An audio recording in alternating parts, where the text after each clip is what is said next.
కొంతమంది రాత్రి పడుకునేటప్పుడు తమకు ఓటమిని గురించి ఆలోచన చేస్తారు. తమ గత జీవితాన్ని గురించి ఆలోచన చేసి, నా జీవితం వేస్ట్, నా బ్రతుకు వేస్ట్, నా నిర్ణయాలన్నీ పాడైపోయినాయి, నా ఉద్దేశాలన్నీ పాడైపోయినాయి, కాబట్టి ఇక నాకు భవిష్యత్తు లేదు, మంచి రోజులు నాకు లేవని నిరాశతో పడుకునే వాళ్ళు కొంతమంది ఉంటారు.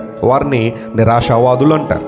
కొంతమంది తమ జీవితాల్లో భవిష్యత్తును గురించి భయం పడుతూ రేపొద్దున ఏంటి, ఎల్లుండి ఏంటి, వచ్చే నెల ఏంటి, వచ్చే సంవత్సరం ఏంటి అని ఆలోచన చేస్తూ భయంతో పడుకునే వాళ్ళు కొంతమంది ఉంటారు. కొంతమంది అనవసరమైన వాటిని ఊహించడం, లేనిపోయిన వాటిని ఊహించి ఏదో జరిగిపోతుందని భయపడడం, లేదా ఏదో జరిగిపోతుందని చెప్పి ఇప్పటి నుంచే వాటి గురించి ఆలోచన చేయడం చాలామంది చేస్తూ ఉంటారు.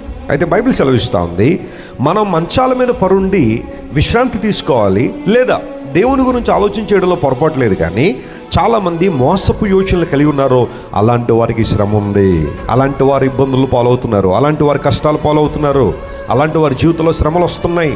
ఆ శ్రమను తప్పించుకోవాలంటే రాత్రి పడుకునేటప్పుడు మంచం దగ్గర ప్రార్థన చేసి, ప్రభువా నా ఆలోచనలు నీ స్వాధీనంలో ఉండడానికి సహాయం చేయండి, మంచి విషయాలను ఆలోచించడానికి సహాయం చేయండి, శ్రేష్టమైన విషయాలను ఆలోచించడానికి సహాయం చేయండి అని ప్రార్థనాపూర్వకంగా పరిశుద్ధాత్మ దేవునికి నీ జీవితాన్ని సమర్పించి చక్కగా నువ్వు మంచం మీద పడుకుంటే దేవుడు చక్కని విశ్రాంతిని నీకు ఇస్తాడు. నమ్మిన వారు స్తోత్రం చెప్పండి. హల్లెలూయా.